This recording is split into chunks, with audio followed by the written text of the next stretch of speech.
Good afternoon, all. Am I audible? Yeah. Good afternoon, you all. I welcome Dr. Preeti Birur. As you all know, Swacchhta Pakhwada Divas week is going on, and in this week, we thought of organizing a special guest lecture on general hygiene, and it's a proud privilege for me that Dr. Preeti Birur has agreed to give this talk on a very short notice. Why I'm saying it is short notice is because this talk was initially to be given by her colleague only, Dr. Srividya, but because of her sudden medical emergency in her family, we got a message a day before that she cannot able to give, and she apologized for that. And finally, we were in a dilemma what to do. Then, you know, BARC hospital is a part of our DA family. Then we approached Dr. Tol, and then finally, Dr. Preeti agreed. You can consider in 1.5 days time, she agreed to give the talk on this topic. Because as you all know, giving a talk on the subject is very easy for any doctor or for any person, but giving a talk on general subject, it is little difficult, not difficult, but only a time consuming because it requires presentation, preparation and all those things. Now, Dr. Preeti Birur is working as a senior consultant in Department of Anesthesia in BARC Hospital after pursuing her doctorate degree, MBBS and MD in Anesthesia from Grant Medical College and Sir JJ Group of Hospitals. She is there in the DA family since 2007. She is a member of Indian Society of Anesthetists and Mumbai Anesthetic Society. She is also a DNB guide, as you all know, and a teacher, because in BARC hospital we used to get DNB students. Apart from that, she is a member secretary of Institutional Ethics Committee. She has many publications to her credit in national and international journals. She has participated and present papers in many conferences. And apart from, she is very much involved in different programs where her role she is playing very well. Without wasting much of the time, I request Dr. Preeti to kindly give her a talk. But before that, it's my pleasure that I invite Madam Gautami to give a flower of bouquet.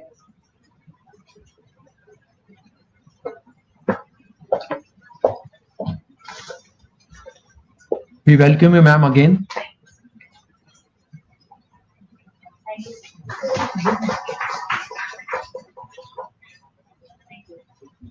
As already informed to ma'am that we are only having 50% of the officers and technical and administrative staff sitting over here. Rest all of them joined from the respective rooms because of COVID protocols. With this, Dr. Preeti, please.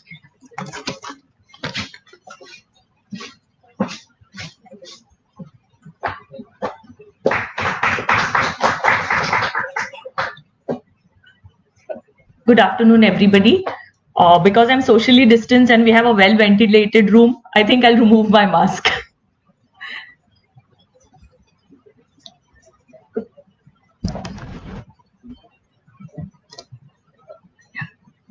Good afternoon, and thank you, Dr. Tandon, for that kind introduction. It is my pleasure to come and speak to this audience here, online as well as offline. And the slides, like Dr. Tandon just mentioned, all the credit goes to my colleague, Dr. Srividya. She had the work ready. I'm just doing the speaking part of it. Under the guidance of my head of department, Dr. Toll, we've been conducting this the Swacchhta Pakhwada thing for a few years at the hospital also. So I'm a little primed since the last few years to speak on these social issues. So our topic is Swachhata and the pandemic, but I'm going to take that opportunity and draw you all into the medical field a little. So I'm going to share, all of us know about hygiene and what's to be done and how cleanliness is to be maintained. So I'll go down that line, but I'm also going to show you a few implications, some new things, maybe for you or maybe not, but certain things that the pandemic has shown us doctors that can occur. So I hope you will like this, a little bit of interactive and a little. They said that COVID delivers what Swachh Bharat could not or aimed for. Whereas our Honorable Prime Minister said that the Swachh Bharat mission has been a big support to tackle the pandemic. These are contradictory things, but all of us would agree that COVID-19 has actually given a booster in the arm of Swachh Bharat. It has pushed all of us to aim towards Swachhata, let it be at home, personal or outside. I want you all to pay a little attention to these two goals from this particular article, and it says that the nation has developed a sanitation and cleanliness consciousness, and I think all of us would agree with it. Also, the second about personal hygiene is that there is a noticeable behavioral change which has happened since the outbreak, because people want to avoid getting infected by this disease. Even if we have a cure, it is a deadly disease to particular health groups. So this is how Swachhata and the pandemic has evolved. And I think it is for the best. It has helped all of us. The top line is we are all aware of. Ours is I think we are now the most populous country. Line mein khade rahoge to beech se koi nahi ja sakta. Cheeti bhi nahi ja paye. And then we are told now we want social distancing, 1 meter distance. So have we been able to do the next? I think yes, to some extent we are all trying to be the other one, socially distanced versions of ourselves. Swachhata in simple terms comes to cleanliness, cleanliness to hygiene. And our hygiene can be divided into 5 main things, starting right from our personal outlook to mask hygiene, this new latest thing, all of us are up with our masks. Home hygiene, a little bit about it. Workplace hygiene, because we are all working in our workplaces. Here, it's a different thing. Outside offices are yet to begin, but people are going back. And hygiene of surroundings. So I'll deal with these 5 topics and I'll just go into depth of it. Coming to personal hygiene. Personal hygiene can go right from your eyes to female health, male health, cardiac, everything. But let us concentrate on hand hygiene and respiratory hygiene, or cough and sneeze hygiene, which is very important in these days. All of you all know this. I may be repeating myself, but it's important. Washing hands has become the most important thing for everybody. So in short, washing your hands with soap and water is the thing to be done, and that is the best cure for any viruses, not alone COVID, bacterial diseases, viral diseases, protozoal diseases, and helminthic infections in children. But the most important is the time duration, 20 seconds with soap and water. Now, what is 20 seconds? Has anybody timed their hand washes? I'm sure many of us did try, but the easiest is sing happy birthday to you 2 times and you will finish 20 seconds. So that's how we should be teaching our children. Even I have sung happy birthday to me for that initial time just to ensure that we do that. WHO has this 6-step technique for hand washing. As doctors, I'm an anesthesiologist, so we and the surgeons are very used to these hand wash techniques and we've been doing it throughout our careers. Now, we are teaching it to the lay people, to our children, in schools, offices, and it's good. It's actually very nice. So these 6 steps are something that all of us are well versed with. I'll just capitulate it by adding that the palmar surfaces, this, and the dorsal surfaces have to be clean along with your nails. And the thumb, because it comes at right angles, it gets left out. So one of the steps is this. So just remember palmar, dorsal, fingers, nails, and your thumb, and you're taken care of. 20 seconds. That's it. The second thing that we have is sanitizers. Now you can't have soap and water everywhere. I'm in my office, I'm in the OPD. What do? So a sanitizer, or alcohol-based sanitizer, which must have at least 60% alcohol. So if you're reading labels or into reading labels, what are you going to look for? Isopropyl alcohol, at least 60%, any concentration above that. And it can be used when you do not have soap and water. And obviously, if you have visibly dirty hands, do not use sanitizer because it cannot kill those organisms. Let me draw your attention to a few existing hand washing practices. These results are from epidemiological studies. And what have they found? It's very interesting, you know, even I was surprised when I found these things.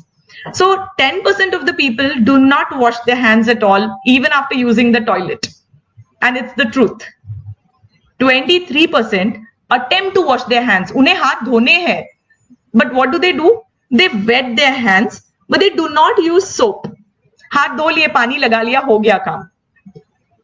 7 seconds is the average time a general person will wash their hands against the recommended 20 seconds. And only 1 in 20 people wash their hands properly after using the toilet. So on an average, 95% of people do not wash their hands properly. I'm sure even I may be guilty of this sometimes because, you know, sometimes you're like, "Arey, abhi bahut thak gaye. Kya hai? Kahin haath nahi lagaya." But the germs are there. They are always there. So when should we wash our hands? We all know after using the bathroom. But a few important things are after blowing your nose or coughing in your hands, sneezing in your hands, before eating, serving, or preparing food, after touching pets or any other animals, outdoor activities, before and after visiting anybody who's sick. So if you just go to see your friend who has a cough and cold, do wash your hands after you come home, or else the chance of giving it to yourself and your family is very high. When your hands are visibly dirty and after changing a diaper, let it be a baby or a senior citizen in the house. Even after all this hand washing, when you're in public places or out of your house, do not touch your face. Even in the house, touch your face minimum. And why? Because your eyes, nose and mouth has mucous membranes, which is the entry point for viruses as well as bacteria. So I'm not talking only COVID. This is for any other thing. Common cold viruses, chickenpox viruses, typhoid, diarrhea, hepatitis. All food, water, airborne can be transmitted by touching your mucous membranes. Yeah, the viral load, the bacterial load has to be high. Now let me get you to the science of it. So how does your soap and alcohol-based hand sanitizers actually work? So what they do is they penetrate the viral membrane. Now everybody knows how the virus looks like. It has an envelope on which you see those spokes. So it penetrates the membrane, coagulates the proteins, breaks the cell membrane, and it induces a breakdown of the viral particle. Now soap has a pH of 9 to 10. So soap also does all of this, but along with it, it also removes the lipid layer of your hand. So on our skin also, we have a healthy lipid layer. So when you wash your hands with soap, that lipid layer is washed away. Now, because of the pandemic, we are all washing our hands again and again. So a high frequency of hand wash and a low frequency of moisturizing causes an imbalance in the pH of your hand and causes dermatitis. What is dermatitis? Where the skin of your hands gets inflamed or becomes red due to frequent hand wash. So is there a solution to any of it? Yes, moisturizing. So now there are sanitizers, soaps which are available with moisturizing agents within it. So if anybody has dry skin, atopic dermatitis, allergic tendencies, you can think of these options. Also, you must have seen many people are now wearing gloves. It's decreased in the recent times, but initially, har ek jan gloves mein you could see them outside. So even gloves cause something called as contact dermatitis. So you shouldn't go for latex gloves, but you can prefer vinyl or nitrile gloves because they have less allergic tendencies. So this is what irritant dermatitis or contact dermatitis looks like. Has any of y'all faced any dermatitis issues during the pandemic? No, lucky, because we see lots of children and people with eczema or atopy, like I said, who come up with this. hand wash karna hai, but look at our hands. My child's hand are so bad. So this is what happens to them. And the solution that I offered, or rather told you before, is what can be done. So here's a little hand hygiene to protect your skin. So what can you do? Don't use very hot or cold water. You can use lukewarm or cool water and soap for 20 seconds. When drying your hands, don't rub them. You can pat dry your hands. Immediately afterwards, if you're at home, apply a moisturizer and leave it there for 3 minutes. After that, you can go ahead with your activities. So the way we moisturize our face or our legs at night, you can do it to your hands when you're at home. Also, products with antibacterial ingredients, they'll say we have this to kill bacteria, are not needed. It is actually not needed for hand sanitization. And prefer agents which are low allergenic and with added moisturizers. These recommendations are as per the American Journal of Dermatology. They have come up with these suggestions to decrease allergies in the pandemic. Let's come to respiratory hygiene or cough and sneeze hygiene. Khasi sardi to sabko hoti hai. We all know we are supposed to cover our nose and mouth. But then why and how? So a little physics behind it. So what does a sneeze do? When you sneeze, the speed of a sneeze is 166 kilometers per hour. Can you imagine that? And cough is 100 kilometers per hour. So if we could mobilize ourselves with a cough, imagine no vehicles needed. Khasi karo, pahunch jao jahan jana hai. It's as effective. Actually not. Now I want you all to see the lower picture. Everybody knows how when you sneeze, what happens. So the force of our cough and sneeze can go up to 3 to 6 feet. But there are two components in it. There are two things that happen when you cough or sneeze. There are heavy particles and lighter particles. So your heavy particles settle at 3 feet and your lighter particles go till 6 feet and they suspended in that air. I'll explain in the next slide. So this, I like to call it the science of a cough or sneeze, because actually it's science, it's physics and biology. So whenever we talk, like right now I'm talking, I am generating droplets. So whenever we breathe, talk, cough, sneeze or sing, we are generating droplets which are invisible, microscopic. Some of them are visible. Most of these droplets are less than 10 micrometers in diameter. They are called aerosols. And as the aerosols increase, their rate and force of airflow, like if you're shouting, or if there's a very boisterous football match happening, people are running, there's vigorous exercise and shouting, the aerosols are more. So more bacteria in the air, more viruses if an infected person is playing, and the whole thing can spread up to 6 feet. So can you imagine a football ground with players and this happening? So the larger droplets, like I said, I'll just go back and show you. The larger droplets are going to fall down. So immediate jo samne hai, us pe girega. But the other ones, the aerosols, can go ahead and stay suspended. So imagine if you're in a closed room with an infected person and they've been talking. The person doesn't know usko infection hai, fever nahi aaya, kuch nahi. But he is infected. So what will happen? Those aerosols stay in the air and they are infective. As the concentration of the aerosols increases, the virus particle increases. The next person who inhales them has a chance of getting the infection. It is as simple as that. So what should we do? We all know, let us cover our mouths. If I'm wearing a mask, I'm not supposed to remove my mask if I cough or sneeze within your mask. Or the elbow. Now, why the elbow? Does anybody know why we sneeze in an elbow? It's so weird. Right? Why can't I sneeze in my hands? Would anybody like to tell me? Yes, absolutely, sir. And even if I use a handkerchief, the handkerchief is a fomite. मैंने pocket में रखा, निकाला, I leave it somewhere. So I'm picking bacteria and leaving bacteria. So for children, they may not be able to do the elbow. So we pin it up for them. कपड़े पे लगा देते हैं कि okay, keep it to yourself. But for adults, the elbow, because it forms a triangle and like sir rightly said, it doesn't touch anywhere. So it's a clean area of your body. And when you sneeze, even if there are droplets, they stay within your body. They don't go into the air. So that's the science behind sneezing in your elbow. Let's come to mask hygiene. So wear a mask, we all know it. Sorry, I have removed it because I'm far away right now. And most important, wear a mask properly. So if you see the other things, you see people with their masks on their purses. on their hands, on their elbows. I have seen masks in the cars, on the rear windows. When you're in a Ola Uber, driver ka bhi mask udhar, mera mask idhar. So what's the point of it? Then I like to call it the Captain America mask, the ones which come on the chin. But bilkul, it's like a chin strap. Or the bandana mask which goes on your forehead, and the ear loops. Ek kaan se latka ke sab ghoom rahe. Yeah, it's just a joke, but that's how many people are seen with their masks. When the cases are low, it's great. But when the cases are high, these are really dangerous practices. I'll explain a little ahead. So wearing a mask properly is life-saving for us and for others, especially if you have high-risk people in your house.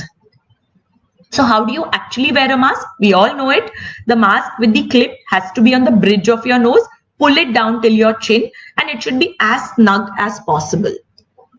Another thing is, do not touch your mask from outside. Why not? Because it may have aerosols from other people, and those aerosols can have bacteria, viruses, which you're again getting on your hands.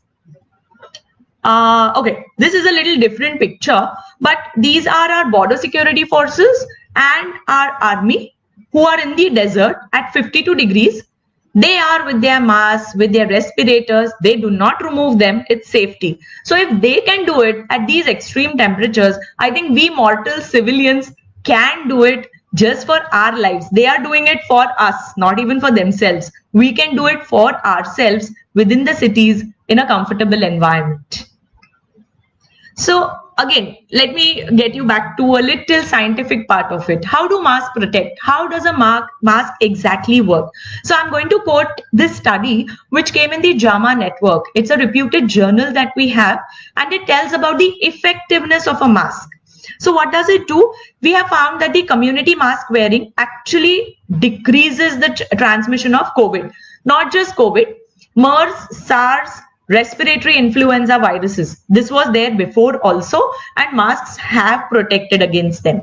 There are two ways. One is source control. Source control means if I am having the virus, but I'm non-infective, or I'm asymptomatic or pre-symptomatic, if I wear a mask, 50% chances are less that I may give it to somebody. Another thing, if I'm with somebody who's got the virus or COVID or any other viral infection, if I am wearing it, I am protected because my mask is a barrier for larger as well as the smaller aerosols. Now, let me get you all to this one very interesting study. This was done in US. So, you know, they had people who were infected and working. So in a hair salon, all staff and clients are in a mask. Two symptomatic infected hairstylists attended to 139 clients. And they could contact 67 clients. And when they spoke to them, they found that nobody got the infections. And that was because of proper mask wearing. These were not N95s or respirators. It was plain, simple surgical masks or even cloth masks. But they did not give the infection. So lots of ecological studies have found out that universal mask wearing actually helps us from getting or transmitting infections and death. These studies again have said that irrespective of the type of mask you wear, single layer cloth masks don't help, but a layered cloth mask, a surgical face mask, or a N95 are equally efficacious in the general population. So what are the problems with a face mask? Does everybody like to wear a mask? I don't think so, na? Why? Can anybody tell me? What do you not like about the mask? Anybody?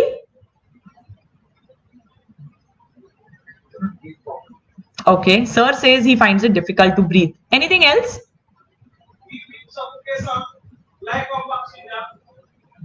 You feel as if you're not getting adequate air. Is that right? Yeah.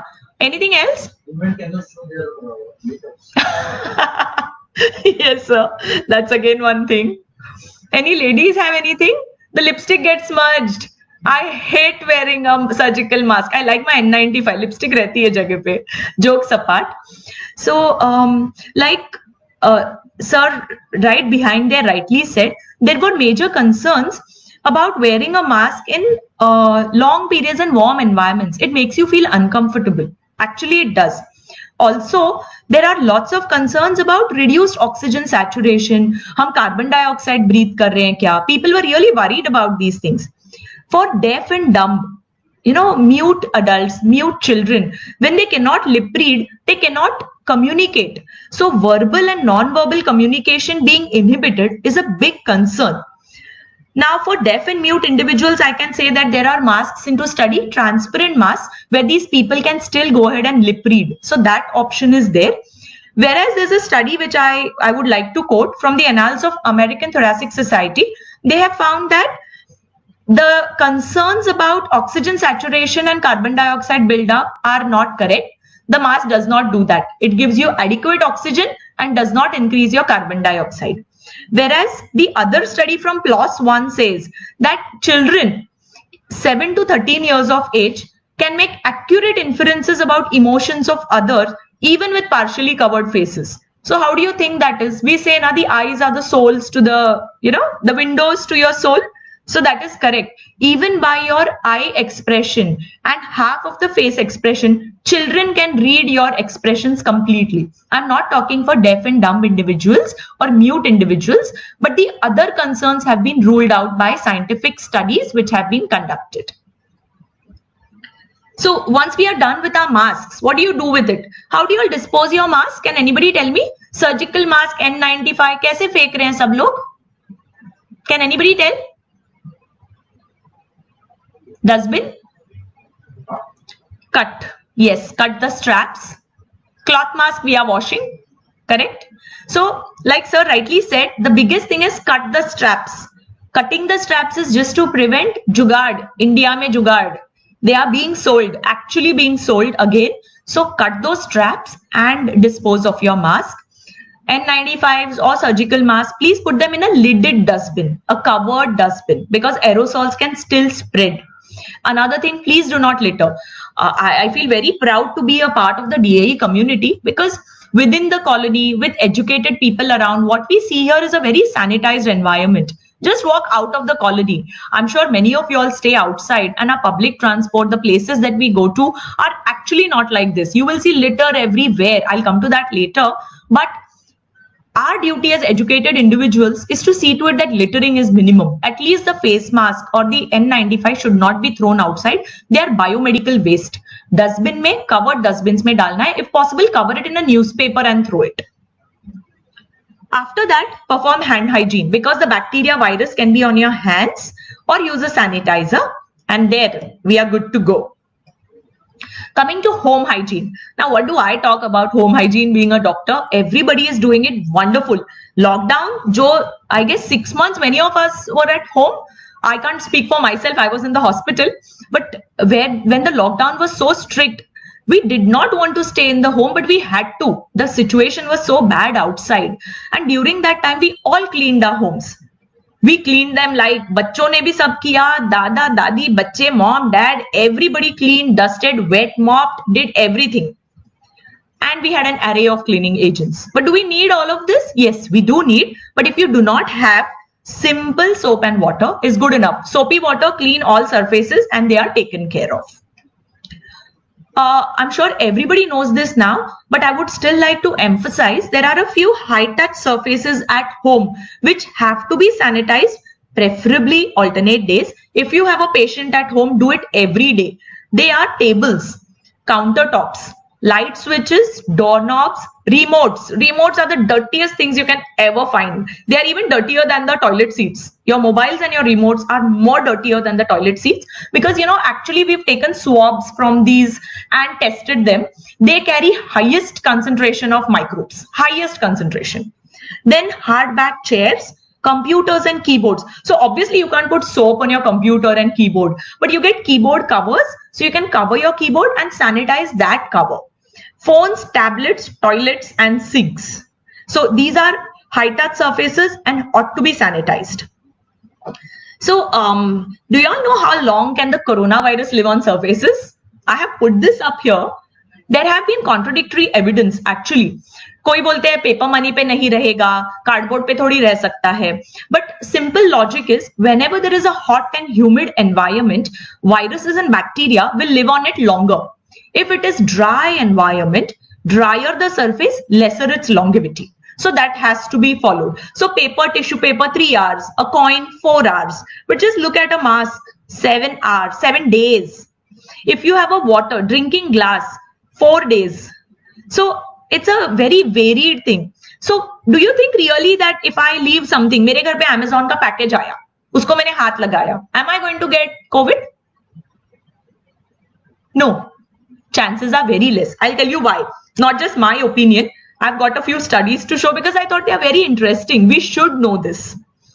So something called as a quantitative microbial risk assessment study was conducted where they found that fomite transmission, fomite is any inanimate non-living thing.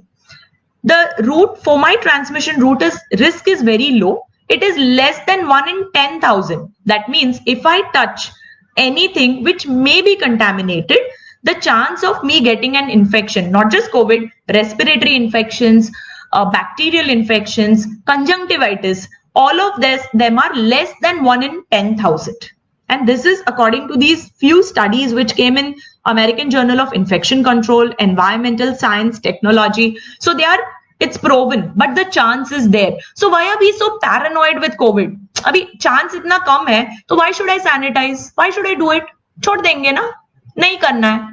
Can anybody say why? Why am I still saying please go ahead and sanitize? Can anybody just guess? COVID kills. As simple as that.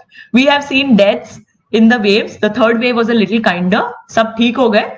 But COVID kills the extreme of age. Senior citizens, very high risk.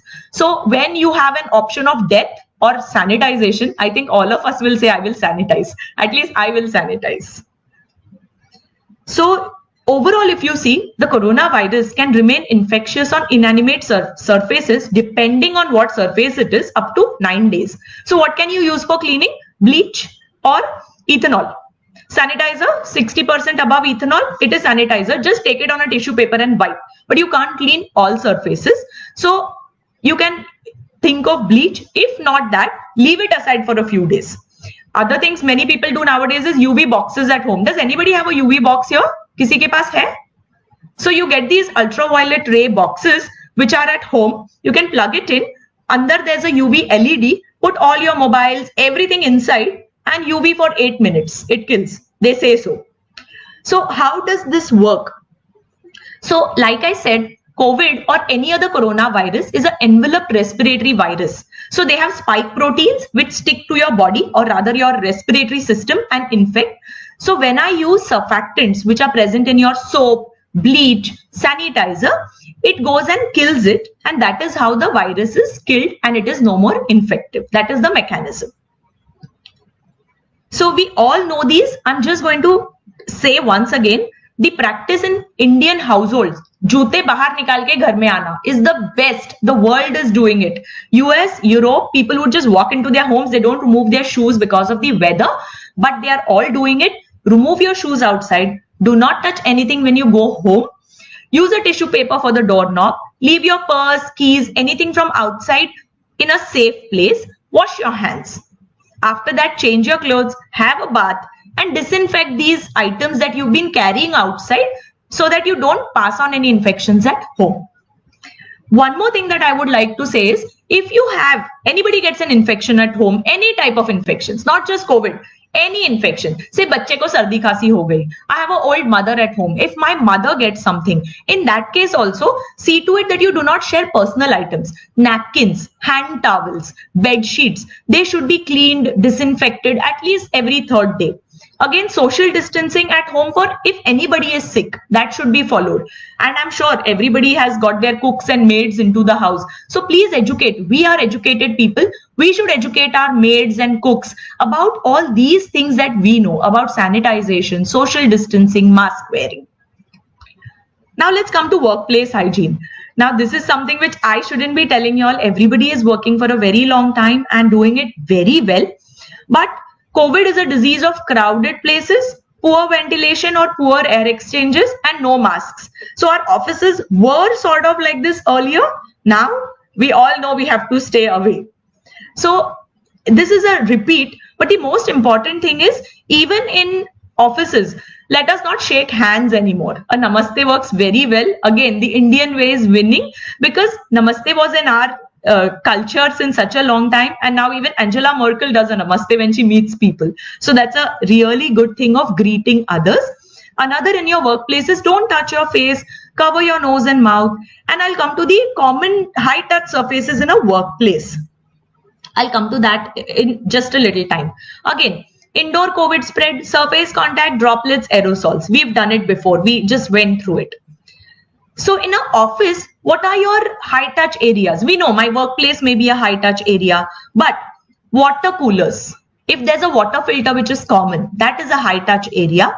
Stair railings, elevator buttons.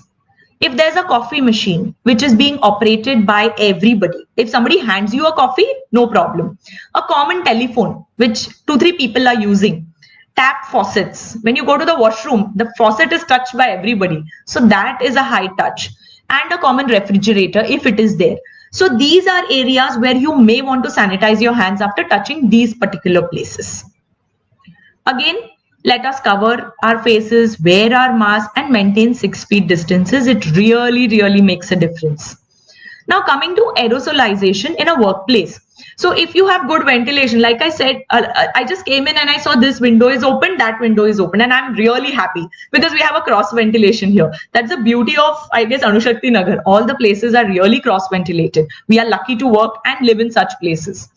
Other is HEPA filters. Now, I shouldn't be speaking on HEPA filters. It's a scientist. And, I'm coming in AERB and talking of this science. But HEPA filters and HVAC devices, I'll just speak a little on it. And UV light. So, good ventilation like we saw. Cross ventilation. If not, at least 4 to 5 air exchanges.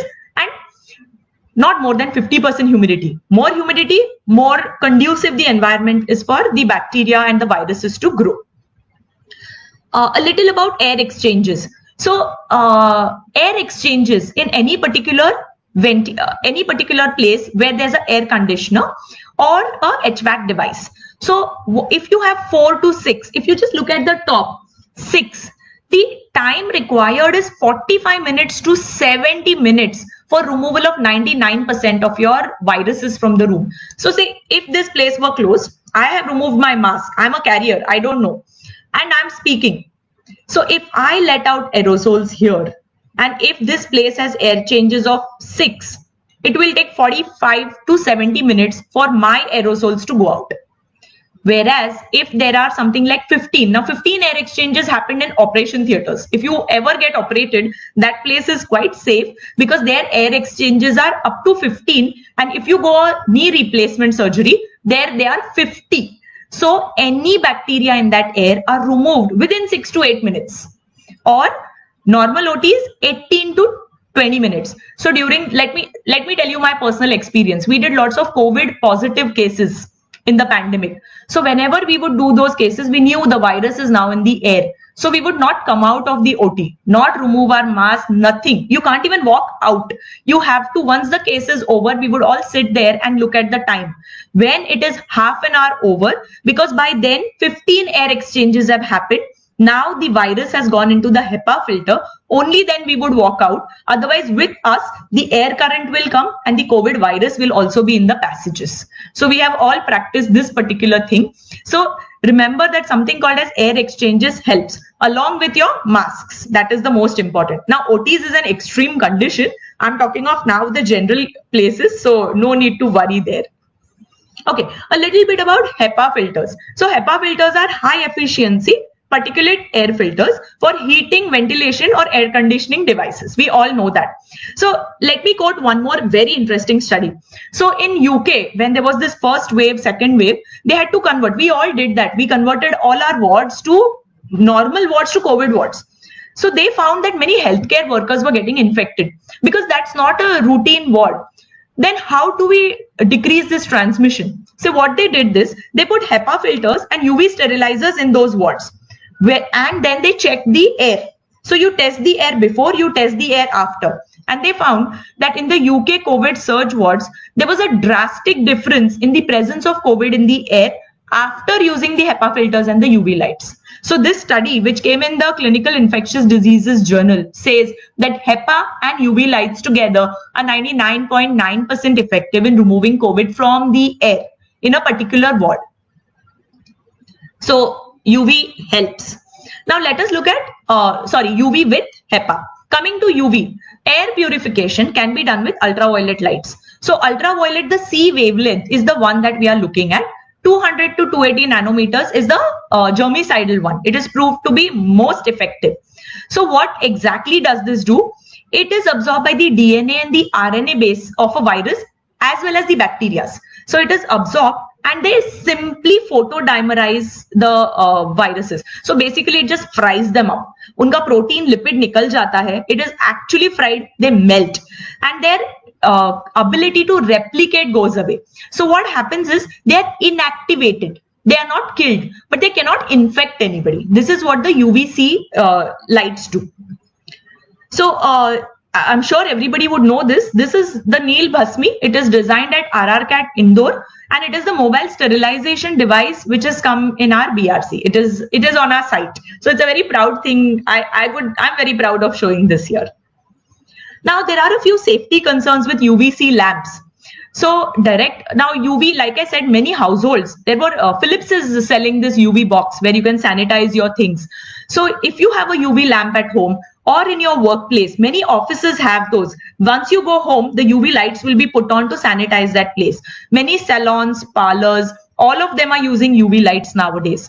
So direct exposure to your eyes and skin with UV can cause painful eye injury and burns. So never look at UVC directly. Also, certain UVCs generate ozone, and if it's in a closed room, ozone generation can cause irritation to the airway. It can also degrade your plastic polymers and dyes, and certain UV lamps contain mercury. So if it breaks, you may have a little problem when you're cleaning and disposing because it's a toxic chemical. Now coming to our common dining areas in our workplaces. So what I'm sure we are all following, but what can be done? So are you all sitting together and eating when you all eat, or everybody is eating separately at their own tables? Can anybody tell me? सब साथ मिलके खा रहे हैं कि दूर दूर बैठ के खा रहे हैं? दूर दूर बैठ के खा रहे हैं, I'm sure. So basically if you're eating in a common dining area, we should have hand hygiene before entering and after coming out.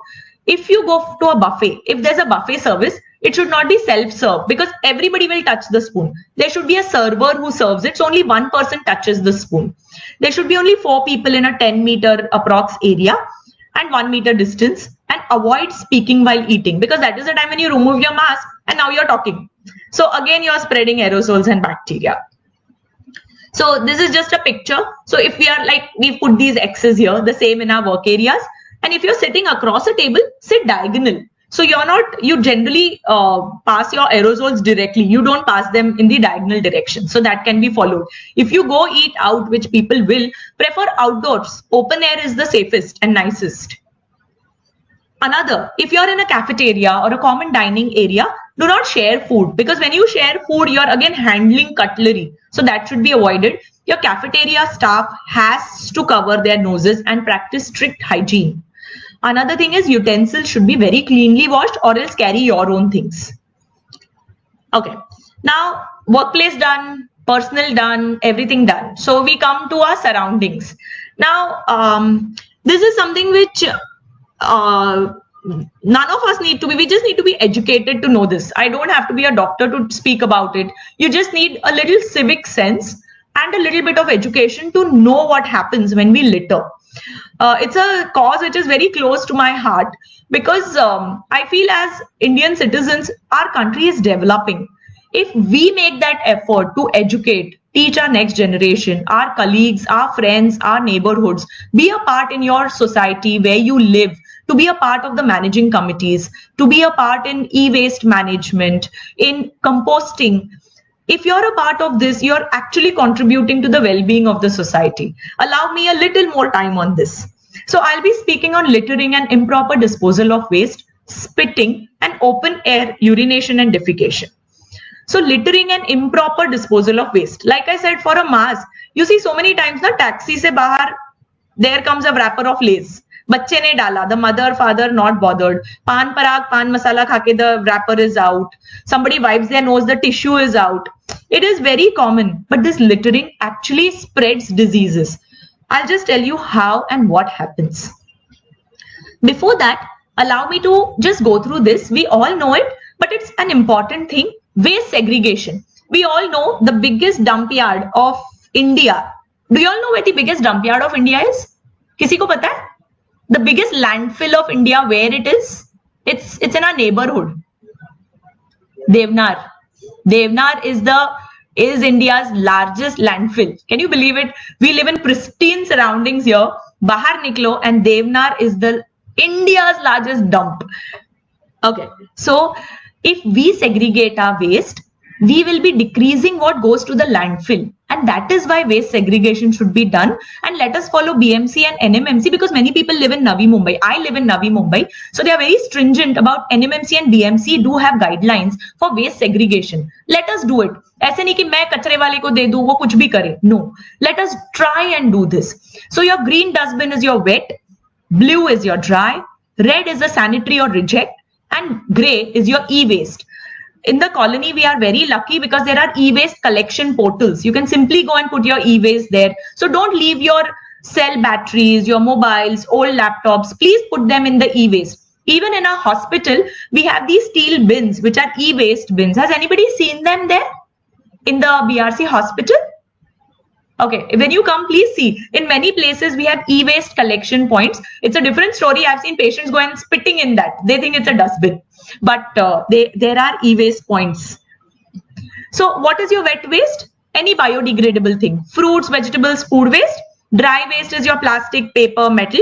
E-waste, we all know, tube lights, mobiles, keypads, everything. Sanitary waste, diapers, napkins, blood-containing textiles, disposable syringes, all are sanitary waste. They go in the red. And hazardous waste is used medicines. Then pesticides, paints, all of these are your hazardous waste. So what exactly happens when I'm littering? Now littering is not just throwing kachra. I go and spit. India, we know now, you go any rasta, because nowadays the Swacchhta Pakhwada is so strong, we see our cities painted. Beautiful paintings. Otherwise, I remember the walls used to be red. Pura corners are like pan, red. Fantastic it looks. Koi bhi India, first thing red, you know it's India. Nothing else. But we have to change that. We have to change this image of India, because the world is moving ahead and India is moving ahead in a very good way. The Swachhta Pakhwada actually has made a big difference in the mentality of the population. I see less red walls nowadays. But spitting, not just cosmetic effect, what does spitting do? So if somebody is a patient, has got tuberculosis, or even if I have COVID, I'm a carrier, I go and spit. I am transmitting those viruses in my spit. And that blob of spit that you see on the floor is actually carrying TB bacteria, respiratory influenza virus, COVID virus, SARS, MERS, everything. Next, chalke koi gaya, uski chappal pe lag gaya, uske ghar mein gaya. And this is how common infections are spread. So spitting actually transmits respiratory tract infections. Open air urination, defecation. The government's plans for ODF, the open defecation free villages, cities, towns has really helped. But even now, it's been a time I've traveled by the train, but I'm sure train mein jao, track ke side mein dekho to do log to dikhenge. Two people sitting down for this.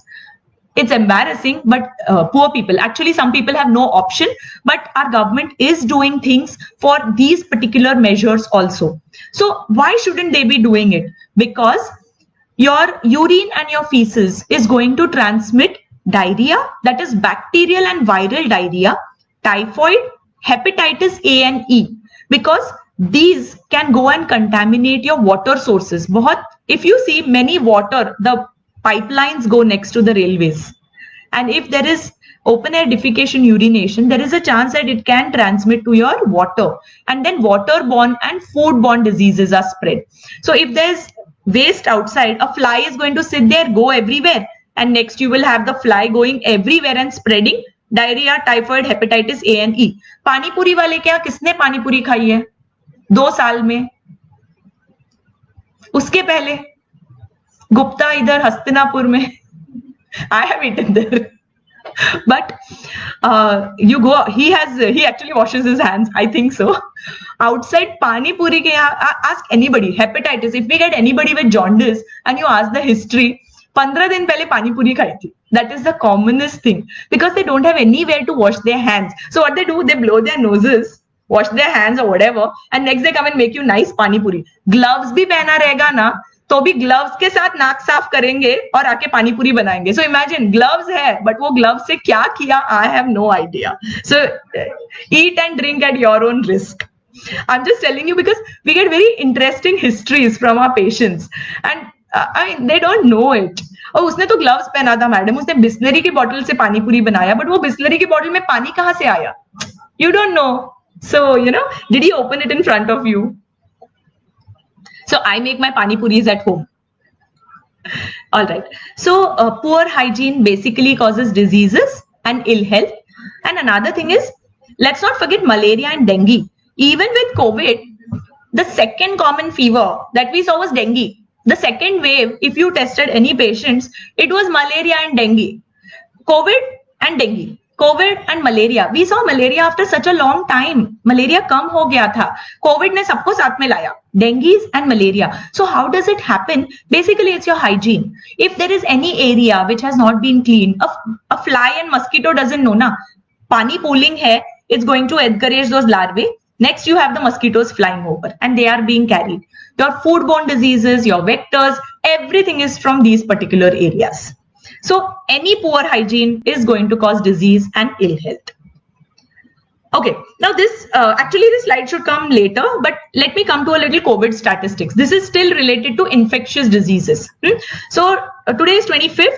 Yesterday, 24th February, globally, all over the world, we had 428 million confirmed cases of COVID-19. Please remember these numbers, 428 million, including 5 million deaths in the world.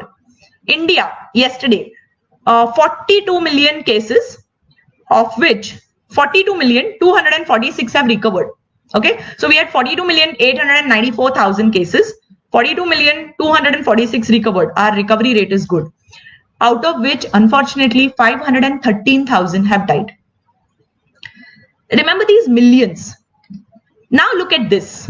Look at the leading causes of death globally. COVID mein, what did we see? The number is 428 million global. Okay. And the leading cause of death, this is 2019, but it's still the same. ये 19 के बाद हम लोग COVID के ही numbers देख रहे हैं. ये सब number रह गए. But still, ischemic heart disease is the topmost. And look at its numbers, 9 million. 9 million deaths. But I want you to pay attention to number 4, number 8, okay, and number 5. Those numbers, lower respiratory infections, are commonly due to bacterial pneumonias as well as tuberculosis. Those numbers are still 2.5 million, almost 3 million. Diarrheal diseases is still 1.8 million. So these numbers are basically infectious diseases.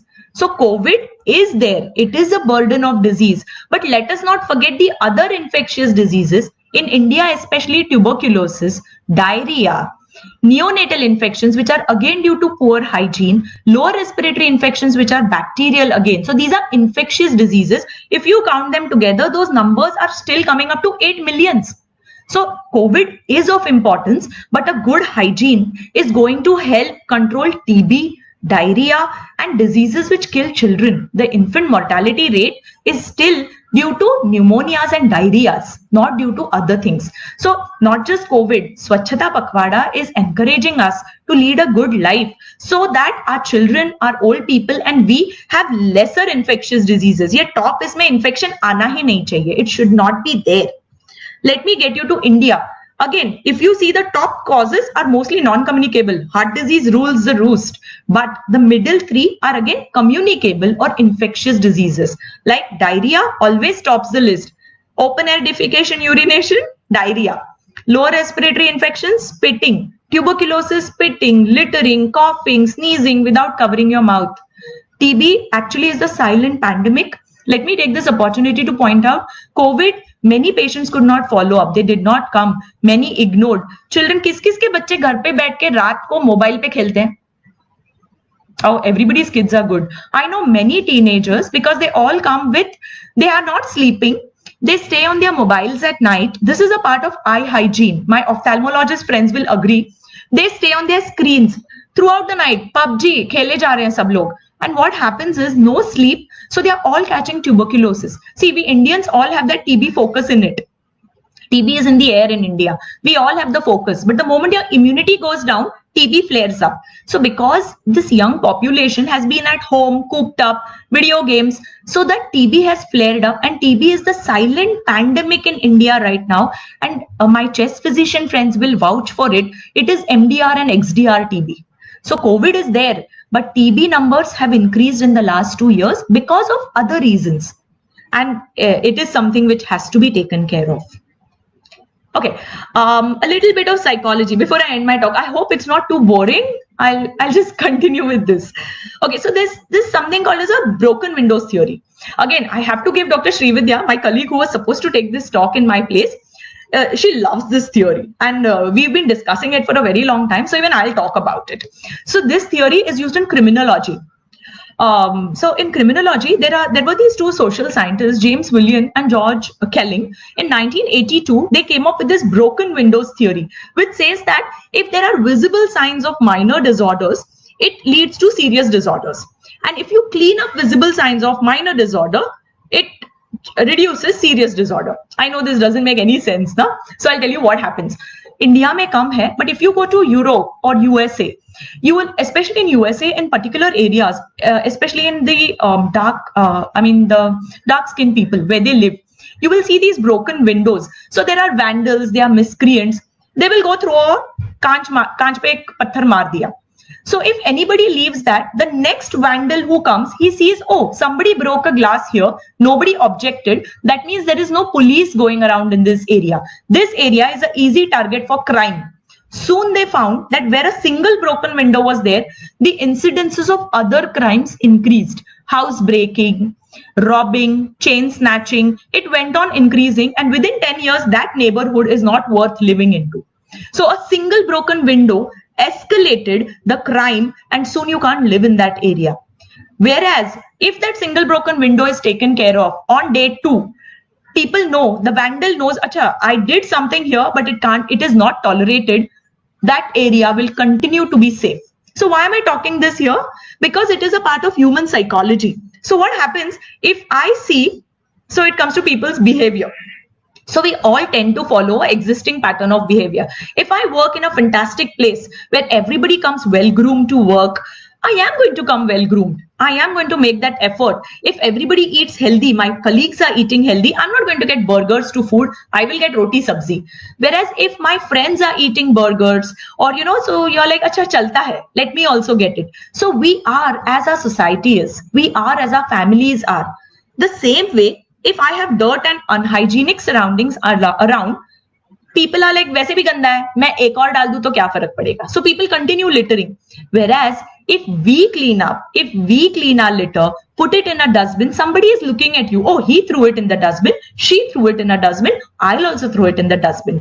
Or many a times people don't know there's a dustbin. So when you walk to a dustbin, somebody else is like, oh, there's a dustbin there. I'll also throw it in the dustbin. When you segregate, somebody is like, oh, that can be segregated. So we are like role models for this. So people's behavior changes as per the surroundings, as per the people we stay with. So let us be leaders in this. And the Swacchhta Pakhwada actually gives us that chance to be our own heroes. I can be my own hero. I'll do it for my sake, for my children's sake, for my sake. I will throw in a dustbin, not outside. And I'm sure everybody here will want to be their own heroes. So, like I said, Devnar, dumping ground, just outside our pristine surroundings, but we don't do that. Anushakti Nagar continues to be this fantastic place.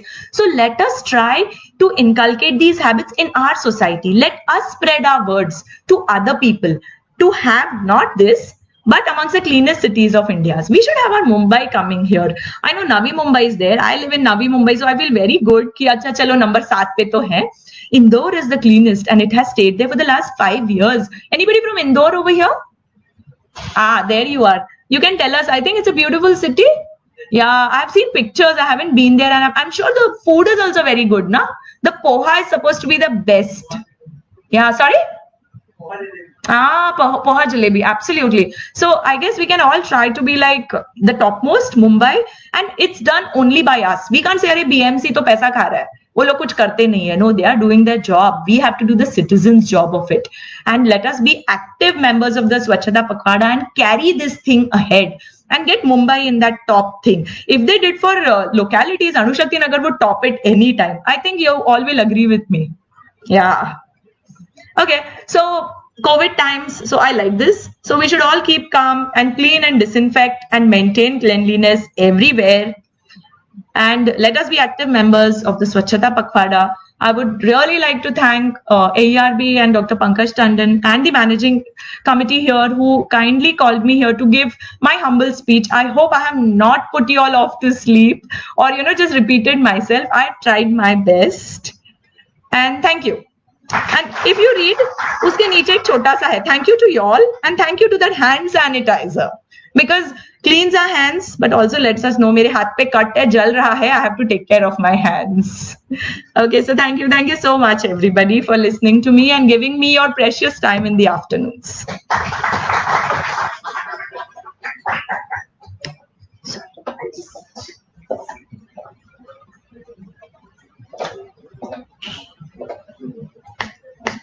We doctors feel lost without the sanitizer, Yes. Oh, yeah, please open for questions if any. Yes, sir. Yes, sir. But I understand tuberculosis actually we have vaccine, right? It is not effective? No, sir. Now, again, you're talking of BCG? BCG, yes. Yes, absolutely. So let me, now again, I'm not a chest physician, I'm an anesthesiologist. So if I go wrong, please do not hold it against me. BCG is a vaccine, but BCG is Bacillus calmette-guerin and it is given in childhood. How many of us have got it repeated? Oh, I'm so sorry. Okay. So BCG is, sir, like you rightly said, Bacillus calmette-guerin is given to us in childhood. How many times has it been repeated? So it is a vaccine. But what happens, like I said, it protects us during those initial growing years. There is nothing against tuberculosis, like, I can take a BCG again, or it's going to give me lifelong protection. If you remember, all Indian households, mummy bolti hai, doodh piyo, time pe so. Immunity is the biggest thing which protects against tuberculosis. As you grow older, yeah, sir, you tell me first. What I wanted to say, yeah. Awareness of nowhere is made to BCG, we have to take a booster shot. There isn't. It is not available. It is not available. The Indian Academy of Pediatrics, there is a vaccination schedule. BCG is the first thing given to a child when they are born. The first vaccine, if you know, day 1 pe BCG dete hai. Other things get repeated. It protects you initially. But like I again said, sir, what happens is in tropical countries, okay, tuberculosis bacilli are everywhere. What we are taught during medicine, now this is a little bit like, can I go into medicine a little, if it is okay? Yeah. So all of us have something called as a tuberculosis focus in our lungs. This we are taught in second year of MBBS. Tuberculosis focus means when I breathe in air, that tuberculous bacillus जाके अंदर छोटा सा एक घर करता है. It is there in everybody, but it will not cause TB in everyone. Never. I have not got TB. I'm sure half the people here have not got TB, and not everybody gets lung TB. People get brain TB, bone TB, kidney TB, intestinal TB, gynecological TB, ये सब होता है. So this is just the nidus because it's a respiratory bacterium. It goes and lives in your lungs. The moment your immunity goes down, now again in children, if you see, it's a little lesser. But if this BCG is going to protect to some extent, but if my immunity has become lower and if my bacterial load is higher, nothing can protect. It is not going to help. If my immunity goes low, the bacteria inside are going to start multiplying. As they multiply, they spread. They will go, the first is the lungs. So the commonest is lungs tuberculosis. It can go to other areas and infect. So immunity is the first thing. If it goes down, there is a flare up of TB. Now then again, it doesn't happen in all, like cancer patients. Unki immunity to kam hai. Do all of them get TB? No. But the chances of getting it are higher. Here now medicine goes into probability and chances. We are not God. I can't go in and count. Okay, 4, 5 bacilli. This, if the immunity goes down, 4% will become 400. I can never say this, sir. I cannot. But what we know is this is the mechanism of action of tuberculosis. BCG does protect, but tuberculosis increasing happens only when your immunity goes low and the bacterial load is very high. So if there are huge number of bacteria, this BCG, what your BCG does, same like your COVID vaccine, it causes your T cells, which is your fighter cells, to identify the bacteria or the virus. So your fighter cells are going everywhere in the body and they are going to go and kill. But if there is an overwhelming number, COVID vaccine के बाद भी COVID होती है, chickenpox vaccine के बाद भी chickenpox होता है, correct? So if I'm having an overwhelming amount of infection, in that case it will not help. How long it lasts? Sir, I will get back to you. It is not my area of the BCG. I will get back to you. If you want the numbers, I will go speak to my pediatrician colleagues, read up myself, and I'll get back surely. But I would not like to just randomly give a number that way. And again, there's a proper reason. There is no vaccine which can, you can repeat a BCG and now you won't get TB. No, the mechanism of that bacteria is very different. If you see, most of the vaccines that we generally have are against viral diseases. Most of it are against viral, because the mechanism of infection, killing means the T cells killing the viruses are different. Whereas for bacteria, the mechanism is very, very different. Any other questions? Sorry, I didn't say questions open because I thought Swacchhta Pakhwada, everybody knows. I was feeling, I don't know what I'm going to come and tell. But I hope I've just added a little bit. Yes, sir. Just for 20 minutes, right? Yes. So basically, for hygiene, virus and bacteria, mostly pathogens. Yes. So this 20 minutes, how come this 20 minutes came? It is because of 20 seconds. Sorry. So this is basically for a particular virus or particular bacteria? All, sir. All of them. Basically, because two things there. One is viral load or bacterial load. Another thing is different virus. So if you have greater viral load, you have to wash your hand bigger time. Can I? How do I go back to my slide? Is it possible? Can I just go back and show one slide? Yes. Or because it will just help. So okay. Oh, okay. You're scrolling for me. Yes. We go right till the sanitizer soap thing.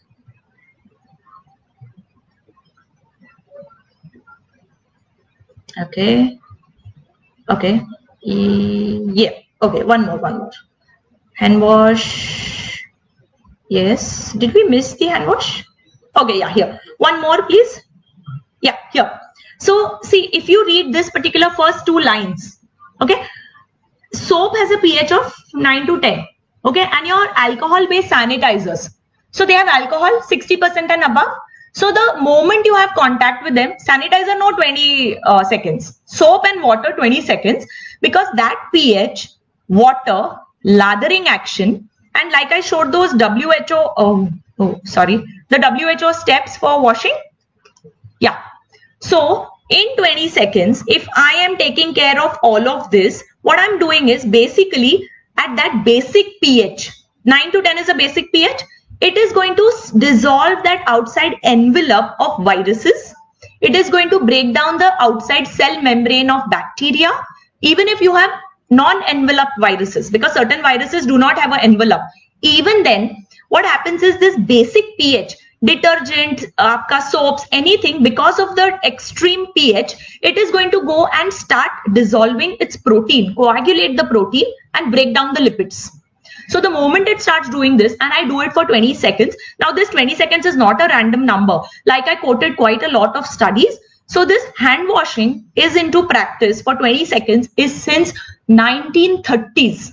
Since the time allopathy has actually come in and surgeries, safe surgeries started. So if you read medical literature, since the time we started operating on human beings, doctors have been washing their hands for 20 seconds minimum. In the OT, we wash for 2 minutes. Because there too we are going to go inside your body. Na? So normally you need 20 seconds because it has been found in studies that when I do this, so they tested, you can take a swab from here and put it in a petri dish and see the numbers that is grown. And then when you wash and then when you take swabs, you will find that the infective bacteria and viruses are no more there on your hands. Resident bacteria rehta hai, even after washing. Non-infective, skin, normal gut bacteria, just a hand bacteria, which do not kill, do not do anything, will be there. But the infection causing viruses and bacteria will be completely killed at the end of this. To this extent ki dermatitis ho jati hai. Like I showed the other slides, apni normal skin ka fat nikal jata hai and you get dry hands, rough hands. If you remember my slide where people get all these hand issues because 20 seconds दिन में मैं 10 बार करूं, we all get hands. I know surgeons, friends of mine who have allergies to gloves. We wash our hands so many times, like even now you feel my hand, I've got rough hands because I wash my hands normally at least 15 times in a day because I'm doing those many anesthesia and surgeries. So this is our professional side effect, but now it's happening in lay people because pandemic hai, sab haath dho rahe hain. So when it can, damage my hands, imagine wo virus bacteria ka kya hoga. So the 20 seconds is actually derived from scientific studies. Those are randomized controlled trials which have come up with this 20-second number. It is not a random number. Yeah. Okay.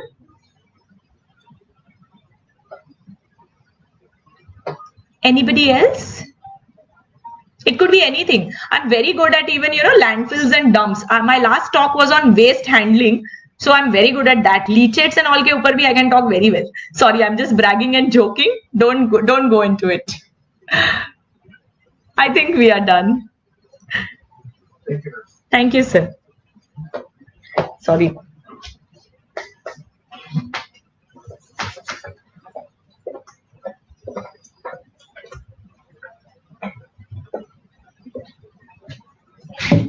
Thank you very much, ma'am, for such a wonderful talk. And the most importantly, the way you present the talk, you made it so interesting that even after lunch, people don't get a chance to nap.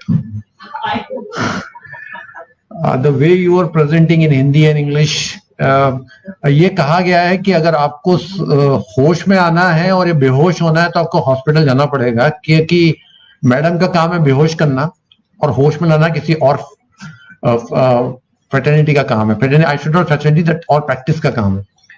Ma'am, you have very well managed the talk, made it so interesting.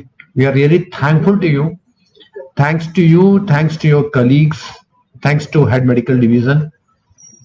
I'm really thankful to all the audience sitting over there who have joined with True Conference on a video mode.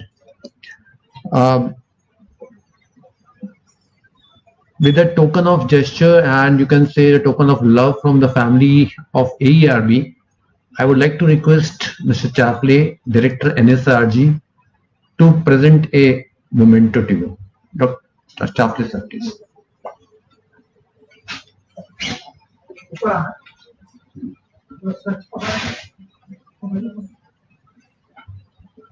Sir वो लोगो नीचे